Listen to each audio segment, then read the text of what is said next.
Anyway, for obvious reasons, let me entertain you all with a first strike before we get into me getting water and then getting into reading the book. Ready? 3, a 2, a 1. I can time that right. A 3, a 2, a 1. Ooh, that was kind of disappointing. I was really hopeful on that one. There we go. And tonight, like I already flexed, smelling bookstore.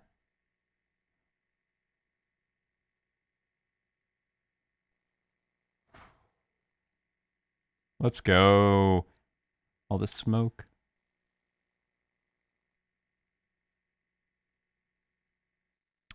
So, first things first, I invite you to please join me in leaving the rest of your day behind. Anything that happened today, yesterday, last week, anything that is clouding, any time in your life, anything that is clouding your mind right now, let us turn that off for the next hour. And let's focus on this story. Let's kick back. Let's relax. Get your snacks. Get your drinks. Get whatever helps you relax. Make yourself comfortable, please. And I want you to enjoy and, of course, let go. So, without further ado, let's take a breath.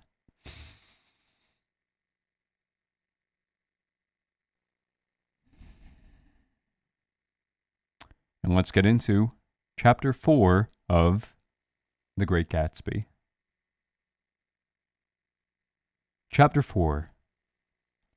On Sunday morning, while church bells rang in the villages along shore, the world and its mistress returned to Gatsby's house and twinkled hilariously on his lawn.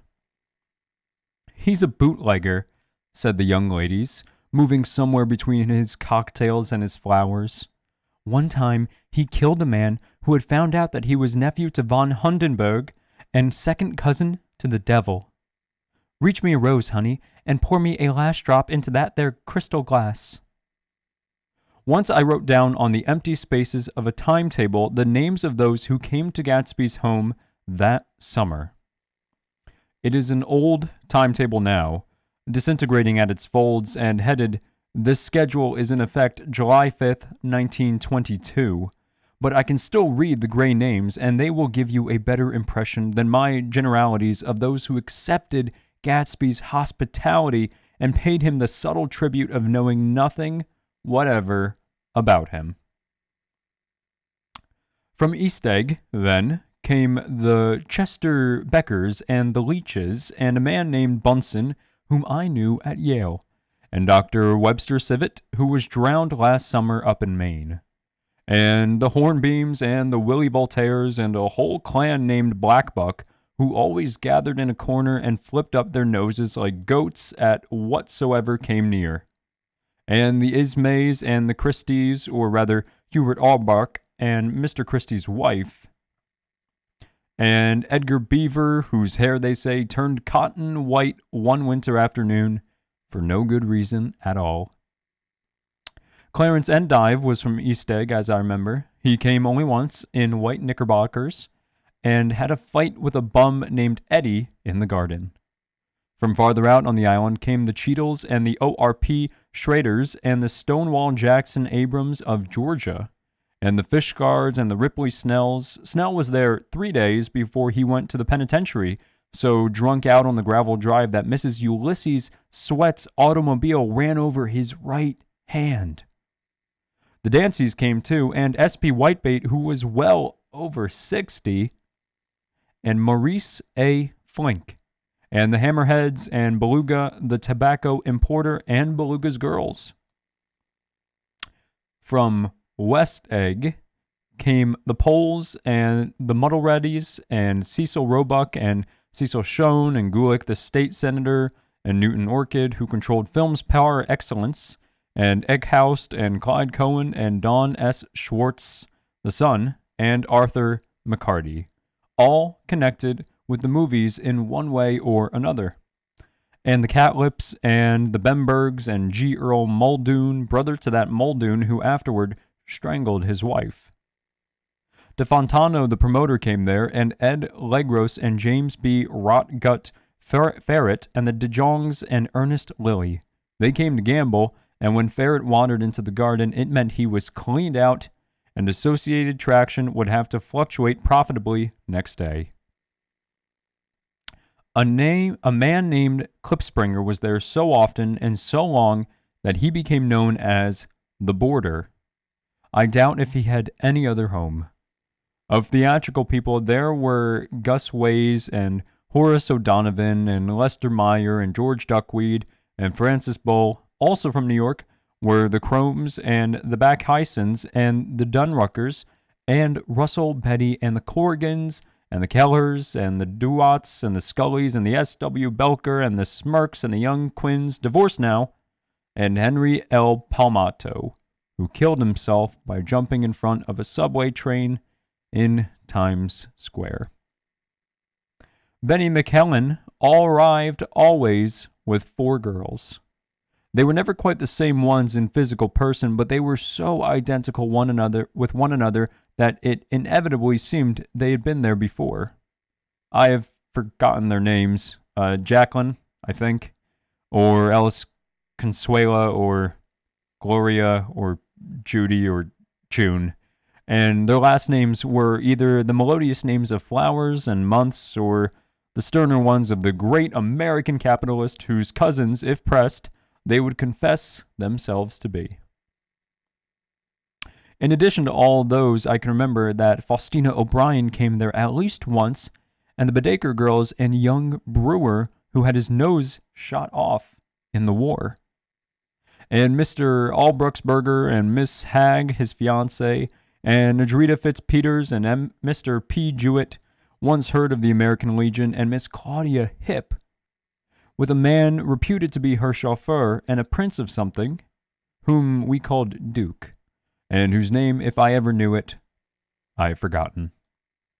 All these people came to Gatsby's house in the summer.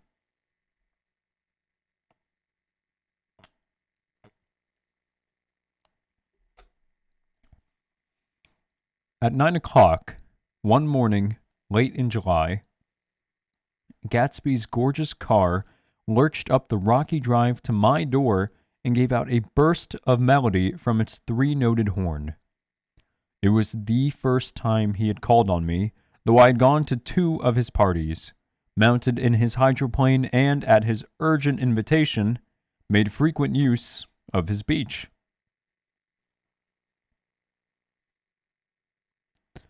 "Good morning, old sport. You're having lunch with me today, and I thought we'd ride up together." He was balancing himself on the dashboard of his car with that resourcefulness of movement that is so peculiarly American.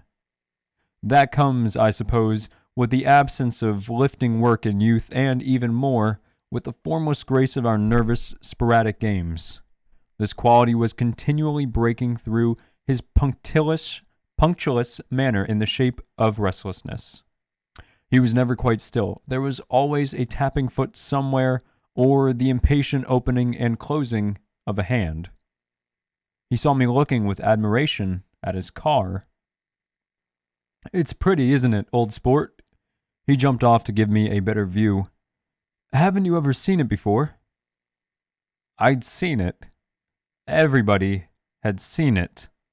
It was a rich cream color, bright with nickel, swollen here and there in its monstrous length with triumphant hat boxes and supper boxes and tool boxes, and terraced with a labyrinth of windshields that mirrored a dozen suns. Sitting down behind many layers of glass in a sort of green leather conservatory, we started to town. I had talked with him perhaps half a dozen times in the past month and found, to my disappointment, that he had little to say. So my first impression, that he was a person of some undefined consequence, had gradually faded, and he had become simply the proprietor of an elaborate roadhouse next door. And then came that disconcerting ride. We hadn't reached West Egg Village before Gatsby began leaving his elegant sentences unfinished and slapping himself indecisively on the knee of his caramel-colored suit. "Look here, old sport," he broke out surprisingly. "What's your opinion of me, anyhow?" A little overwhelmed, I began the generalized evasions which that question deserves. "Oh, well, I'm going to tell you something about my life," he interrupted. "I don't want you to get a wrong idea of me from all these stories you hear." So he was aware of the bizarre accusations that flavored conversation in his halls. "I'll tell you God's truth." His right hand suddenly ordered divine retribution to stand by. "I am the son of some wealthy people in the Middle West. All dead now. I was brought up in America, but educated at Oxford, because all my ancestors have been educated there for many years. It is a family tradition." He looked at me sideways, and I knew why Jordan Baker had believed he was lying. He hurried the phrase, "educated at Oxford," or swallowed it, or choked on it, as though it had bothered him before.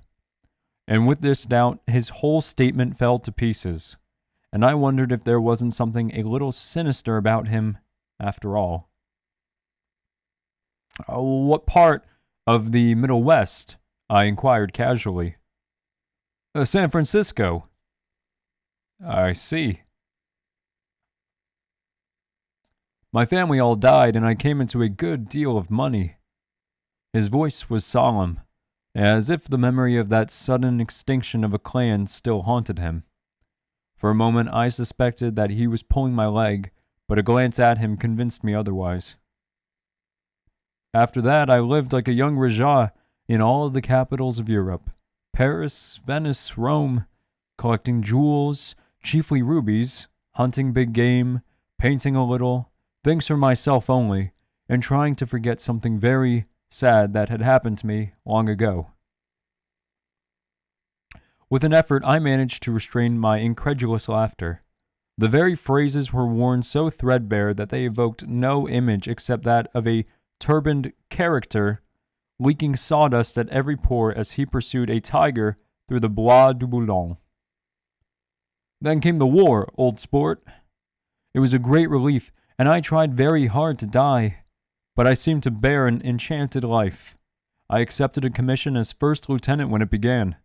In the Argonne Forest, I took the remains of my machine gun battalion so far forward that there was a half-mile gap on either side of us where the infantry couldn't advance. We stayed there 2 days and 2 nights, 130 men with 16 Lewis guns, and when the infantry came up at last, they found the insignia of 3 German divisions among the piles of dead. I was promoted to be a major, and every Allied government gave me a decoration. Even Montenegro, little Montenegro, down over the Adriatic Sea." "Little Montenegro?" He lifted up the words and nodded at them with his smile. The smile comprehended Montenegro's troubled history and sympathized with the brave struggles of the Montenegrin people. It appreciated fully the chain of national circumstances which had elicited this tribute from Montenegro's warm little heart. My incredulity was submerged in fascination now. It was like skimming hastily through a dozen magazines. He reached in his pocket, and a piece of metal, slung on a ribbon, fell into my palm. "That's the one from Montenegro."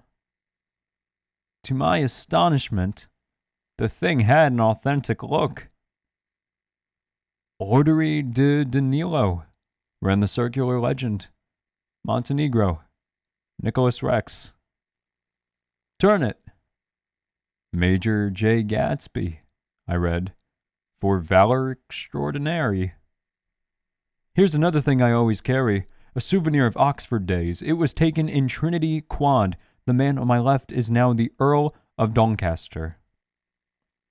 It was a photograph of half a dozen young men in blazers loafing in an archway through which were visible a host of spires. There was Gatsby, looking a little, not much, younger, with a cricket bat in his hand. Then it was all true. I saw the skins of tigers flaming in his palace on the Grand Canal. I saw him opening a chest of rubies to ease, with their crimson-lighted depths, the gnawings of his broken heart. I'm going to make a big request of you today, he said, pocketing his souvenirs with satisfaction. So I thought you ought to know something about me. I didn't want you to think I was just some nobody. You see, I usually find myself among strangers because I drift here and there trying to forget the sad thing that happened to me. He hesitated. You'll hear about it this afternoon. At lunch? No, this afternoon.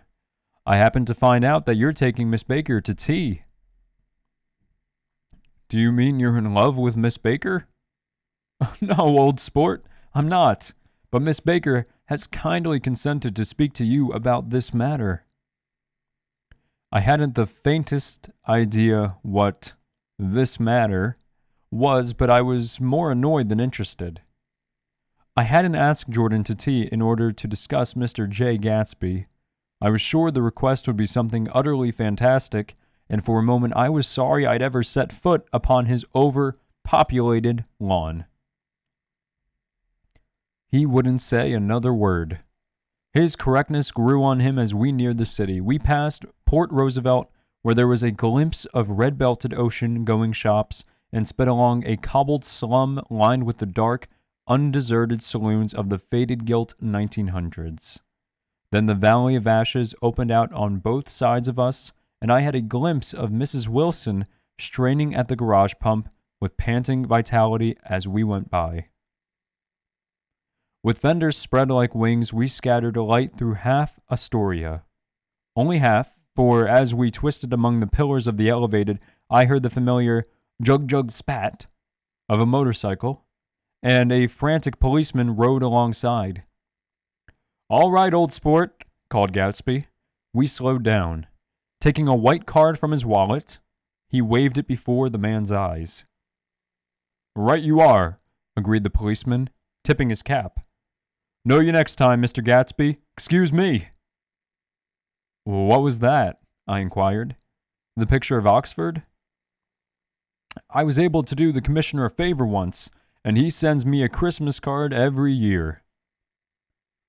Over the great bridge, with the sunlight through the girders making a constant flicker upon the moving cars, with the city rising up across the river in white heaps and sugar lumps, all built with a wish out of non-olfactory money. The city seen from the Queensboro Bridge is always the city seen for the first time, in its first wild promise of all the mystery and the beauty in the world.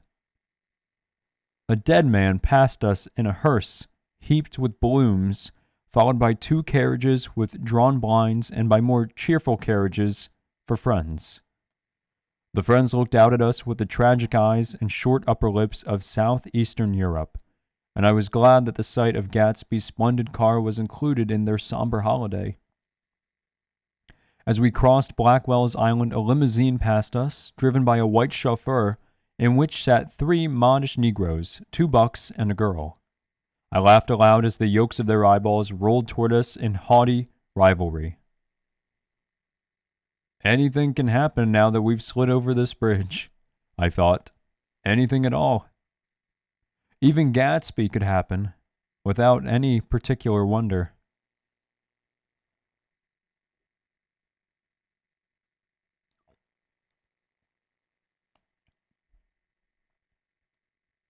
Roaring noon. In a well-fanned 42nd Street cellar, I met Gatsby for lunch. Blinking away the brightness of the street outside, my eyes picked him out obscurely in the anteroom, talking to another man. Mr. Carroway, this is my friend Mr. Wolfsheim.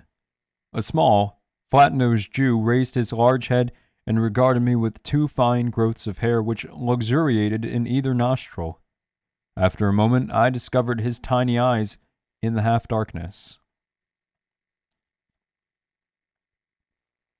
So I took one look at him, said Mr. Wolfsheim, shaking my hand earnestly. And what do you think I did? What? I inquired politely.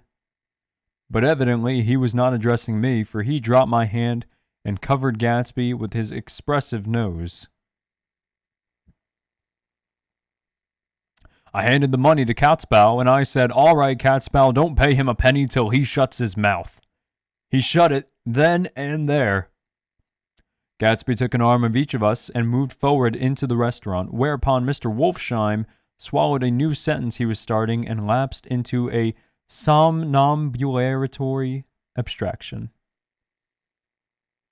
"Highballs?" asked the head waiter. "Oh, this is a nice restaurant here," said Mr. Wolfsheim, looking at the Presbyterian nymphs on the ceiling. "But I like across the street better." "Yes, highballs," agreed Gatsby, and then to Mr. Wolfsheim, "It's too hot over there." "Hot and small, yes," said Mr. Wolfsheim, "but full of memories." "What place is that?" I asked. "The old Metropole." "The old Metropole," brooded Mr. Wolfsheim gloomily. "Filled with faces dead and gone.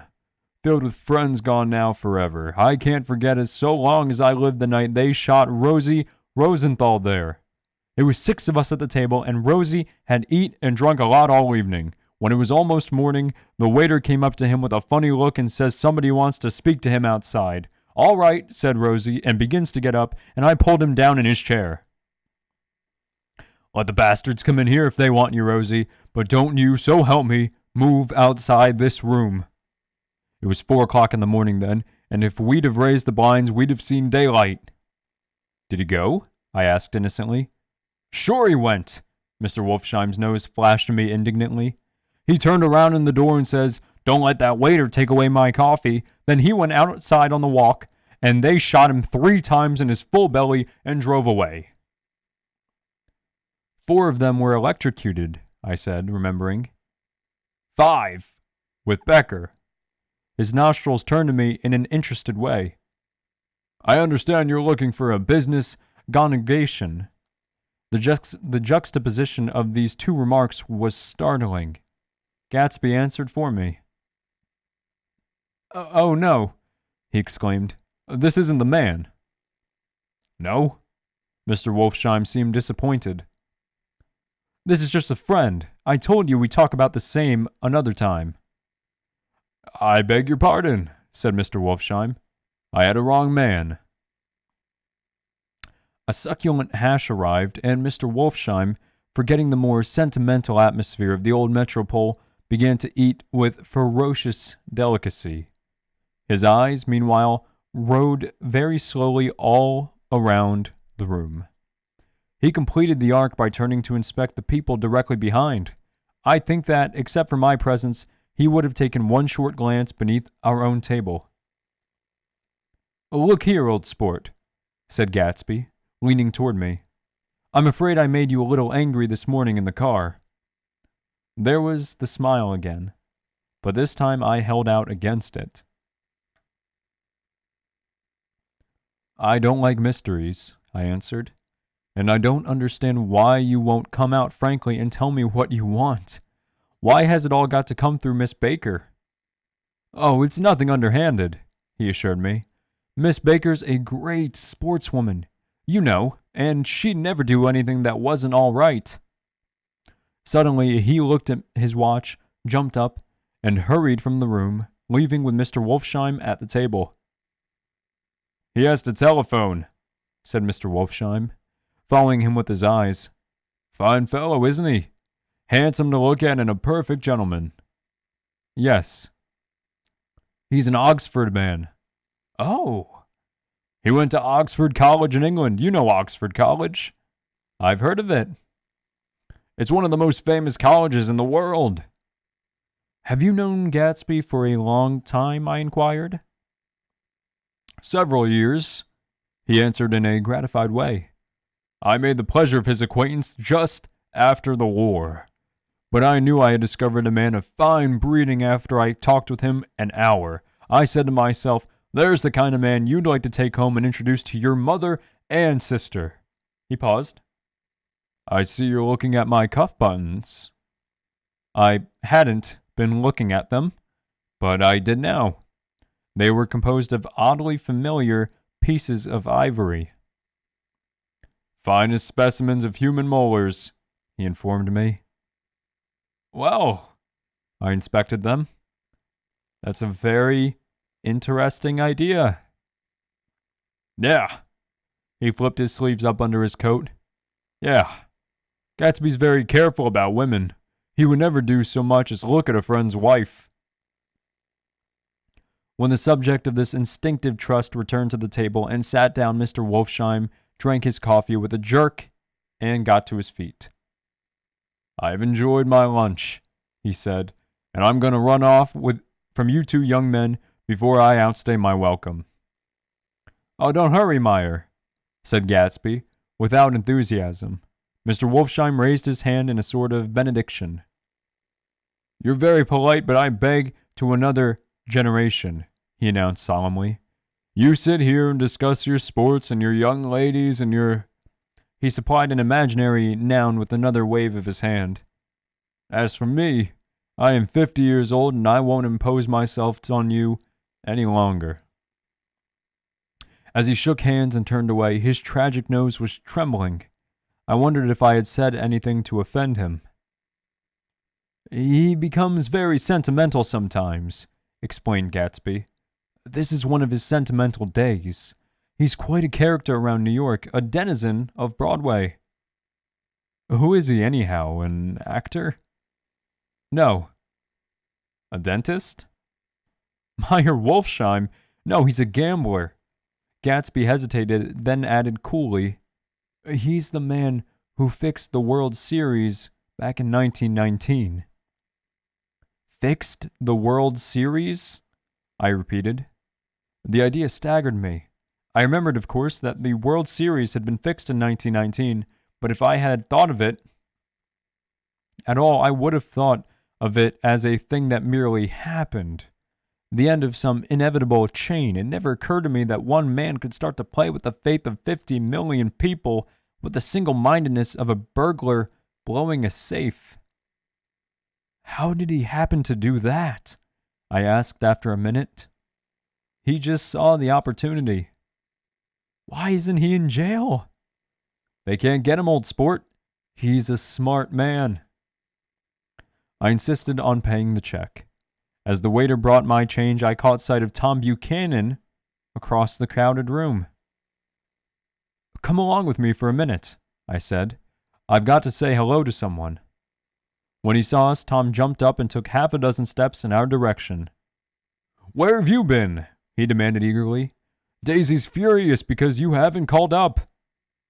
This is Mr. Gatsby, Mr. Buchanan. They shook hands briefly, and a strained, unfamiliar look of embarrassment came over Gatsby's face. How have you been, anyway? Demanded Tom of me. How'd you happen to come up this far to eat? I've been having lunch with Mr. Gatsby. I turned toward Mr. Gatsby, but he was no longer there.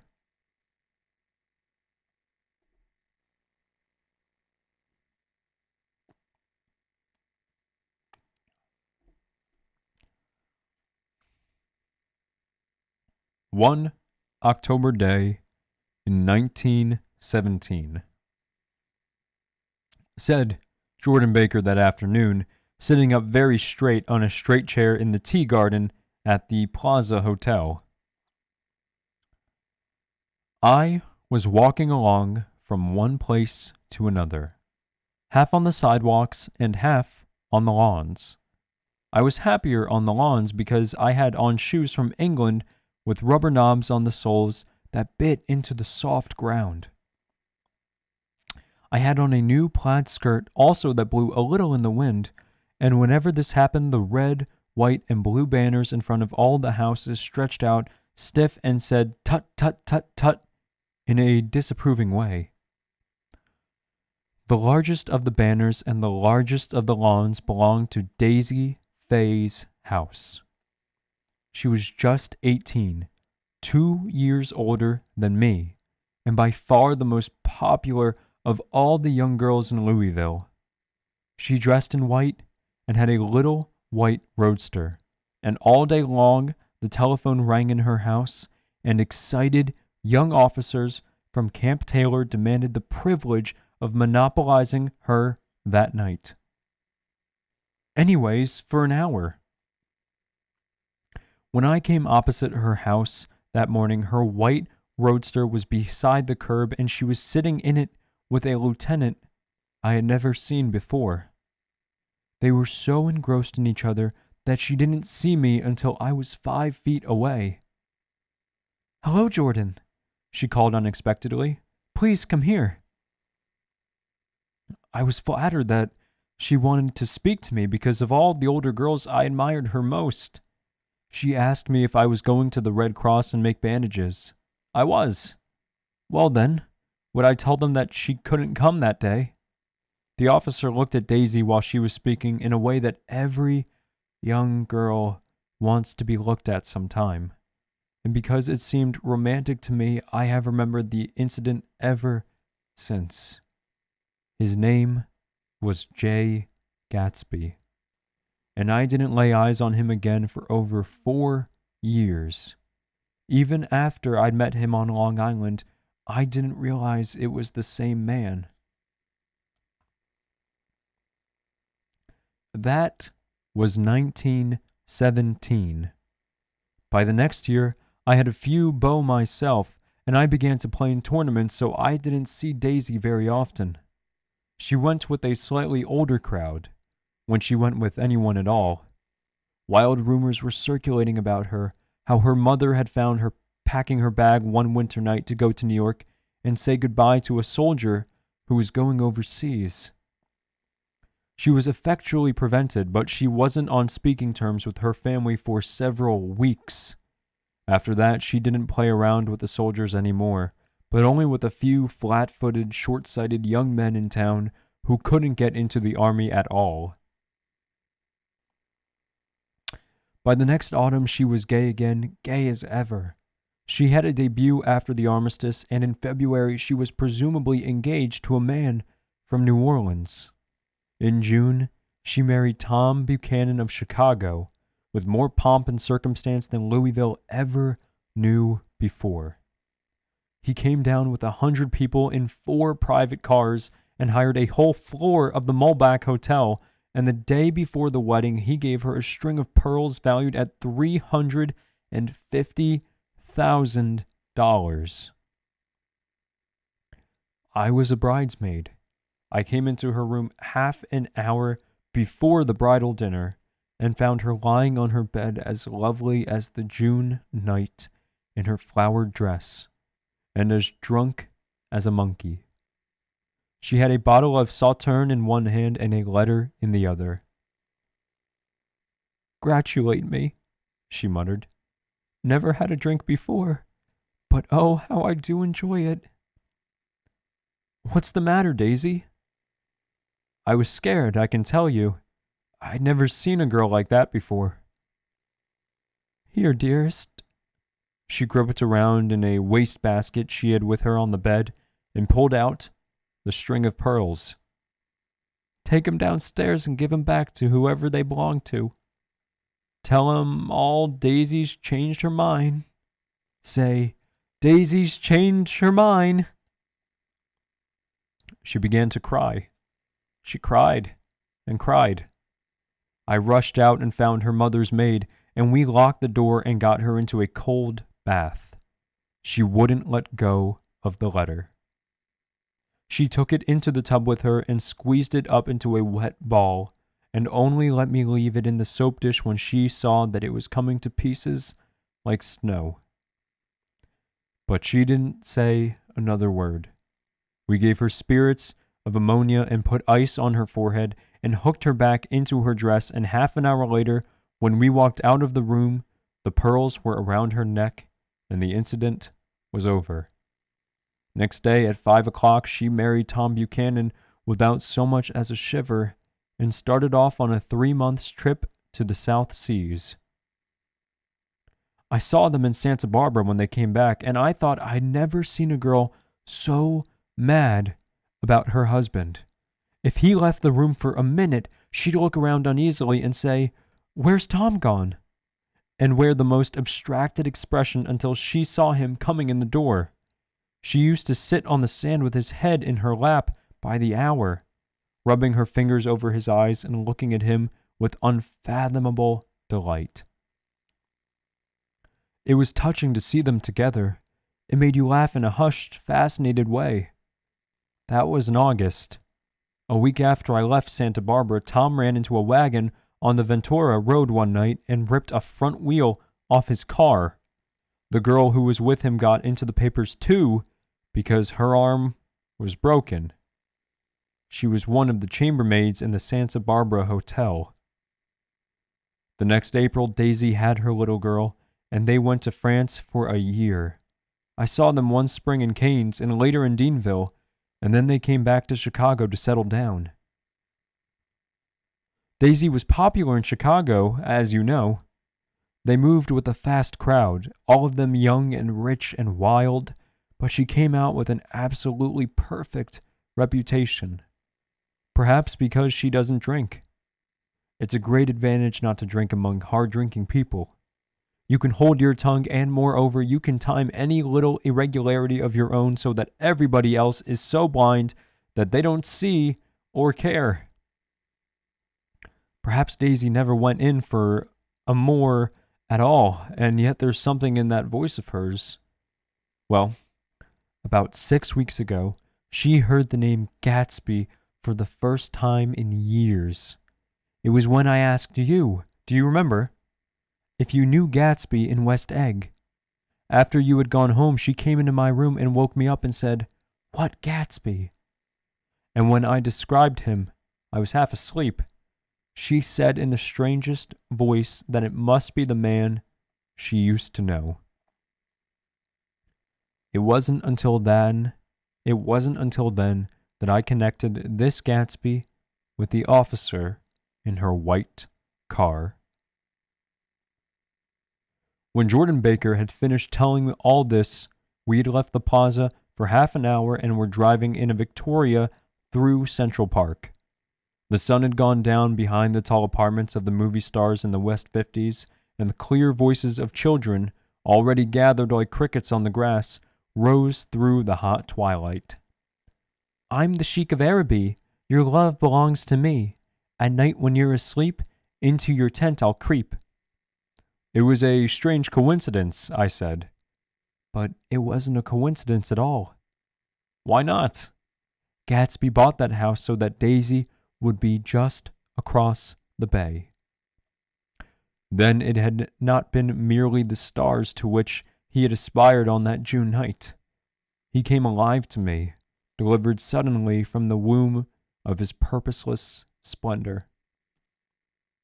"He wants to know," continued Jordan, "if you'll invite Daisy to your house some afternoon, and then let him come over." The modesty of the demand shook me. He had waited 5 years and bought a mansion where he dispensed starlight to casual moths, so that he could come over some afternoon to a stranger's garden. Did I have to know all this before he could ask such a little thing? "He's afraid. He's waited so long. He thought you might be offended. You see, he's regular tough underneath it all." Something worried me. Why didn't he ask you to arrange a meeting? "He wants her to see his house," she explained, "and your house is right next door." "Oh!" "I think he half expected her to wander into one of his parties some night," went on Jordan, "but she never did. Then he began asking people casually if they knew her, and I was the first one he found. It was that night he sent for me at his dance, and you should have heard the elaborate way he worked up to it. Of course, I immediately suggested a luncheon in New York, and I thought he'd go mad. 'I don't want to do anything out of the way,' he kept saying. 'I want to see her right next door.' When I said you were a particular friend of Tom's, he started to abandon the whole idea. He doesn't know very much about Tom, though he says he's read a Chicago paper for years just on the chance of catching a glimpse of Daisy's name. It was dark now, and as we dipped under a little bridge, I put my arm around Jordan's golden shoulder and drew her toward me and asked her to dinner.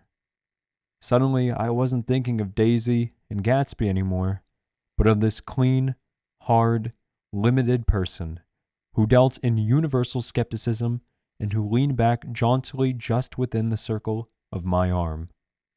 A phrase began to beat in my ears with a sort of heady excitement.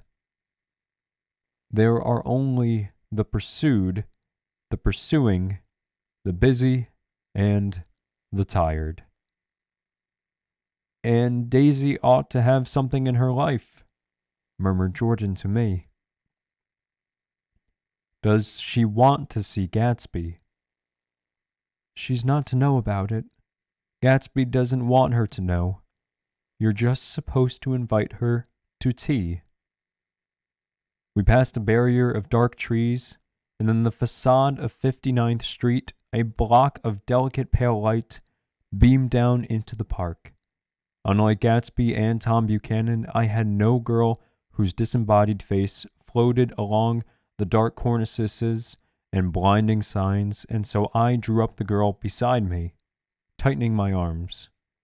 Her wan, scornful mouth smiled, and so I drew her up again closer, this time to my face. And that is chapter 4.